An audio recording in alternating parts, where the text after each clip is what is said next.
Go. Hello, Selector. What up? Oh, hey, everybody. Welcome back to Spin Rack. I'm here with my boys, Cal and PD. Of course, Selector here has brought another great video to our trailer to our forefront. And this is the new Picard trailer that's dropping. Selector, please drop it on the people so we can check it out. All right. I'll be and get it in a second. Hold on. You know, when you're DJing the show, you got to be ready with your stuff. If the first one don't move, the second one go. The second one go? All right. Remember the trial of Picard that they had with in Star Trek Next Generation? If the trial, they're talking about the trial never ended. I wonder if he's still on trial. Is he still being held accountable for his actions and humanity's actions? Who, Q? Not Q, Picard. Explain it to us. Explain it to us, Mr. Wizard. Explain it to us. Yeah, tell us the story. I think you're gonna put me on the spot like that, Petey. Oh, you just started going in saying that this and the other. Explain to the people out there. Well, Q is one individual that we see a lot, but there's also a whole race of immeasurable power. They have power over time, space. You know, they can do incredible things, but they're also like children too. You know, some of the things that they do, or they just do it out of spite, or you know. And so they've been in the series, a number of the different Star Trek series. I don't think they were in DS9, but they were in Voyager. They've been in Star Trek: The Next Generation, and you know, it basically is they want to see what humans are like, what Earth is like, and one of the things they do is they constantly come, and particularly with Picard, they constantly came and saw what he was doing, interrupted the things they were doing, and they were just like humans and whatever races they were dealing with. It was like they were like playthings, you know. And so for them, you know, what happened, Picard had to teach them, like, especially Q, you know, some of what the consequences of some of his actions were, what they were doing, and how they were going about it, and who humanity is, you know. So I mean, that was just a basic understanding of it. But in one of the episodes, there were episodes where like Q's wanted to become human, feel what human was, you know, so they can feel what it is. And it wasn't. And some of those episodes were pretty good because I mean, one of the things that Star Trek did and that was great about it is that they wanted to show us, you know, different aspects of the multiverse. We see what the world, not a multiverse, the world is. There are different ways of doing different things. Just because we here on Earth, all humans walk on, the most intelligent species walks on two legs. You know, there's other things you can also develop, different ways of learning. And the Q, you know, people with unlimited power, unlimited things, they were constantly being, you know, questioning. So what's their reasoning? What's the world behind them? So, I mean, I thought it was pretty interesting that they had a thing where they wanted to basically judge, you know, whether humanity was fit, you know, and Picard was one of the things, and Picard was a representative of that. And he did a pretty good job in convincing the Q of it. So one of the things he's basically saying here, and it seems to me, it reminds me of the show, in that while they passed, they gave him a pass, they gave humanity a pass, it seems as though they never finish. And that may be because of the way they are. You know, again, they don't necessarily live in the same linear existence we do. It could be the trial never stopped for them. Probably it was just a pause in their mind. Who knows? You know, so yeah, that's a long-winded answer for you. I can't hear you, bro. Yeah, no, that's what I was asking for. So I hope that helped them. So I mean, what is your take on that? I mean, were you excited? Are you titillated in seeing the Q is now in it? No. I wasn't a big Next Generation fan. What? So Thank you. Kirk. But the Q episodes kind of were the Mixelplick, Mixelpidalic, or the Great Kazoo episodes of Star Trek. So it was kind of one of those things that took me out of the thing, because I was like, this guy could stop and start this right now. But he's kind of having them go through chutes and ladders to get this thing over with. But knowing the history and them actually really going, not just going Borg, but going, this is sort of, it's the equivalent of the Next Generation's Khan. This is one of their big guys that showed up more times than Khan. I guess it would be the same time, he'd be like the Harry Mudd, right? Or something like that. But yeah, it's like, I wondered how you as a Next Generation fan was when you saw this. I mean, one of the things that I've always liked about the Q collective is that I like the actor. The actor there does a fantastic job. I've seen him. What is his name? I mean, some actors you see in certain shows and they're just iconic for that show. Then you never see him again anywhere else. Yeah. Or if you see him, you're like, oh man, that's Q still. And I guess the actor who played him, what was his name? John Delancey, I believe it was. You know, I thought he was an excellent choice for the role. You've seen him in many other shows throughout as time goes on and stuff like that.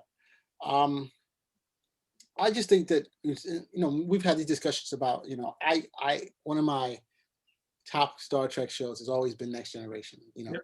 And I'm not going to get into the whole battle between Star Trek, the original series, and something else that some people. But without you said your favorite is the Deep Space Nine. Well, I mean, Deep Space Nine has a special because I like the whole battle, the whole the Jem'Hadar, that they had. That's linear. Whereas it was more episodic with Star Trek Next Generation, Star Trek, and the stuff you had with Janeway and the Voyager. I mean, I like Enterprise also, which were tended to be also a little bit more bigger series going on. But I mean, it's you know, I think this is one of the things that made Star Trek Next Generation stand out. You know, they had a creature that they could deal with that came back and was very popular again and again, whereby they brought him into the series. You know, and you had many recurring. I mean, what Star Trek Next Generation on was seven seasons or something like that. You had something that kept on coming back again, and this makes, you know, these are the things that make these shows successful. And where we talk about like Discovery, where Discovery went with crazy with how the Klingons, not realizing they cut off a whole fan base based on that. But here, when you bring back, this is when you have someone who understands the material or is trying to understand the material, and they try to at least placate. I don't want to say placate, but they try to play to the fans. Like, here's something, we know you liked it. Here's something that we're going to give you, bringing it back. You know, some people say, oh, it's going back to the well. You know, going back to the dungeon is not good. But I think it's a great thing. I think it's a good thing. You know, it only makes things better, especially if you have good writing behind it. Bring back John Delancey. You know, I want to see him as Q. You know, remember, he's the one who felt closest to humanity. He's the one who felt that him and Picard, while not friends, was the closest person he had a connection to. You know, so I'm all for it. I said, bring it back. You know, he kind of reminded me of that whole Data. Am I human? How do I become human? Q was also something similar to that, but with immense power, godlike power, and you know, where he is, you know, he's coming here trying to understand humanity, and he's just like, he can, in one flip of a switch, could just totally destroy it, you know, without even thinking. And you know, one of the great things about this too is that Cal 100% agrees with me. You know, when you hear him in the background silently, it's usually because he's 100% with me. Well, so Peter, that's 2 against 1 now. Okay. No, I don't agree with you. There's one character that they won't. Best captain ever, Kirk. Worst captain ever, Janeway. I'm not going that way. The captains have different strengths, you know. Janeway was the worst captain ever after her Picard. Janeway. Oh no! Wait! Did you just say Picard? Yo, bro, you better bite your friggin' tongue. Without Star Trek: The Next Generation, you would not have had DS9. You would have not had 7 seasons. You would not have had the movies. You would not have had Voyager. You would not have had Enterprise. You wouldn't have Discovery, Picard. They're the ones who did it. Okay, so I don't. You know what? You know what I would have had without Picard? You know what I would have had without Picard? I would have still had Kirk. That's what I would have still had without Picard. So I don't need your Picard. Or let me say it as Q would say, Picard. I don't need him. Okay? The dude, I just never got behind the dude. All he was good for was getting strung up naked every time he got captured, which was just about every season. So Kirk, best captain. After him, Cisco. Then you and Picard and Janeway can go fight it out in some pit. Hopefully one of them knows how to make gunpowder. Wait. What about Scott Bakula? Nobody remembers Scott Bakula, so forget about that. He's excellent as a captain. He was one of the best captains out there. What are you talking about, man? Nobody remembers him. Oh, man. You guys don't know what to do. That show I don't know what to do with, because while I enjoy the show, it doesn't fit in the whole scheme of all the stuff, though. They should have never made it from when they left the planet. These guys are getting attacked. They're talking about polarize the whole plating. I was like, no, everybody should have been dead with the first intention. Dude, Captain Archer is one of the best captains they have. He's the guy who set the whole format for the whole They Enterprise. had great theme music. I love the opening song. Yeah, I love that opening song's song. great. You can't That deny was it. like another show. I don't know how well it fits into Star Trek. That and like Discovery. Discovery is like another thing. Like, what the hell is that? What's going on over here? It's like you can still enjoy it, but I don't know how well it fits into the scheme of things. Mm. Dude, it was a good show, bro. I'm not even gonna go there. Star Trek My TOS. big issues with that show was the whole timeline. A friend of mine had all the encyclopedias and the books and the timeline, and basically when the show came up, you just might have just ripped your encyclopedia and throw it away because it made no sense. It didn't follow the timeline. You know, they took the time to do, and that is something that they had to do that at some point. It's hard to keep that in mind when we have TV people that don't care about continuity. So as much as you try to do and keep it all in line, even as Cal was saying, you know, Enterprise went in a way to kind of erode some of the history of it. So it happens when you're doing a lot of TV. You get to the Planet of the Apes thing, where you have the first three, even the third one, which is good, it goes a little different, and they say what the origin is. Then the fourth one, you're off track, and then the next two is just like you're gone. So TV and movies have a hard time keeping the loop, trying to keep the history, because they're obviously deciding, why should we be stuck with that? Nobody cares. We'll make changes with it. Got some of us are like, no, don't make no changes. The time loop has to be perfect. Trash. But the thing is that Paramount, after not huge, big things in the movie theaters, going to have 3 sort of series, and they have some knucklehead series of cartoons and such that's going on. But they got a lot of stuff going on the streaming service, and people were kind of worried about the idea, but they kind of got their streaming service working, and people are following suit. HBO always had to pay, but they didn't have a separate streaming service, so they kind of copying that mode when the streaming service will be like Netflix, and Paramount says, no, we're giving you one a week. And HBO's like, yes, and Disney's like, yes, once a week. So I mean, they need to go back to someone like Brandon Braga, who was there from the beginning of Star Trek Next Generation. He's done. He can't do no more. He's done everything. He was on all of those series. Can't you let someone else have it? You need somebody to come in. To be quite honest, you do need a fresh look, a fresh set of eyes, but you need somebody who understands what the hell is going on, knows how to respect all the stuff that came over without being, wedded to it like a bowling cow. Well, you got to introduce. You know why? Look what they did to the Klingons in Discovery. When you just let somebody new come on and you make Klingons a proud warrior race, hey, one of the most important. I already said that Enterprise. Discovery, whether you like them or not, it's really hard to say where these things fit into the scope of Star Trek, especially since with Discovery, they decided they were going to go even further into the future than we've ever seen before, because they don't want to have to be wedded to any of this stuff. So now they can just have adventures and don't have to worry about how it plays into things. With Enterprise, all this stuff is supposed to be before Enterprise at the end of the day, and that got a little dodgy as well. The other shows. But that's only because they had everything printed out. They had an encyclopedia, a timeline, and they said, you know what?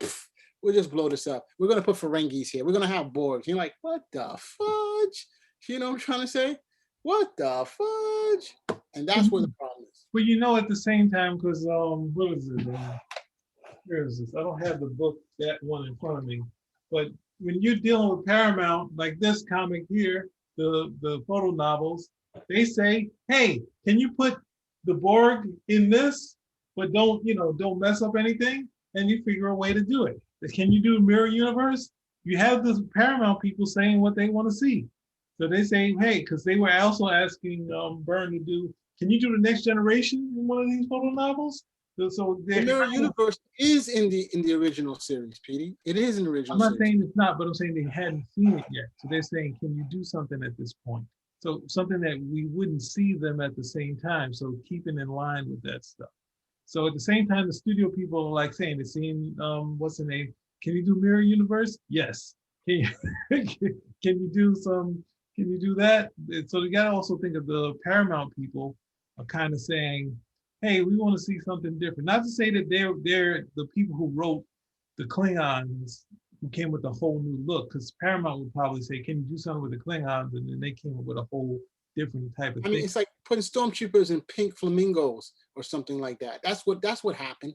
You know what I'm trying to say? You made them into monsters. All right, monsters. You know, a proud warrior race is going to come around walking around in pink flamingos. Huh? Give me a friggin' break, bro. You know what I'm trying to say? Oh, got them upset. Okay, so I think Let's not even forget about what they've done to the Romulan, destroying the Romulan home world, and now they're all over the place. Romulans, a proud martial people. You know, huh? They were back from when Archer was an Enterprise. You know, fighting the Vulcans. Come on, man. Come on, get a break. Come on, man. What are you talking about, bro? You know what I'm trying to say? So I mean, I'm not a happy camper, but you know what? I do enjoy watching Star Trek. But you don't think so? You know, you had issue with J.J. Abrams Star Trek also, right? Oh yeah, definitely. I mean, I gave it a chance when it came out, but this is my thing. If you can't watch it on the second viewing, you couldn't watch it on the second viewing. Okay, here we go. I wanted to get the official, the one who's watched all of them, and read the books, and done everything, to see what he says. And he's okay with this one. He's okay with Q until they screw up the history. Look, I'm just saying, give me, if you say you're gonna give me a hamburger, a cheeseburger with lettuce, tomato, and pickles, then give me a cheeseburger, lettuce, tomato, and pickles. Okay. Don't tell me you're going to give me that and then you take out the burger and swap it with Spam. You know what I'm trying to say? Maybe it's the Impossible Burger. Huh? Okay. Don't piss in a bottle and tell me it's Sprite. You don't have to go that way, bro. We don't have to go that way. You don't have to be disgusting, okay? Okay. If you say they give you the Impossible Burger instead. It's healthier for you. If you say you give me vitamin water and then show up at Poland Spring, there's a problem. Okay, that's a $2 difference. You know what I'm trying to say? I like my analogy better. Clearly, you would like your analogy better. But no, because it shows what they're trying to do. Not only are they trying to play you for a fool, okay, they're trying to insult you in the same breath. Not only do I think you're a fool, oh, I'm going to give you this, and then I'm going to try to gaslight you into thinking it's something else, right? That's what you mean, right? That's what you really mean, right? Come on. Don't spray water in my face and tell me it's raining. I know what time it is. Yes, it is. Yes, it is. But ladies and gentlemen, I think we're all in agreement here. The Q being part now of the Picard verse is interesting, and we want to see more. Yes. Hopefully they can develop this teaser. I'm hoping the season does very well because I have the first appearance of Q in comics, and I'm looking forward to that really taking off. So please watch the show, support it. And if you like Q, like really push Q as hard as you can, because I got a box full of Star Trek books that I really do need to move. I've been really lazy about them. They've been sitting there for years now. So please, Picard, Q, push it. Can't say nothing more to that. Spinnerack. Out.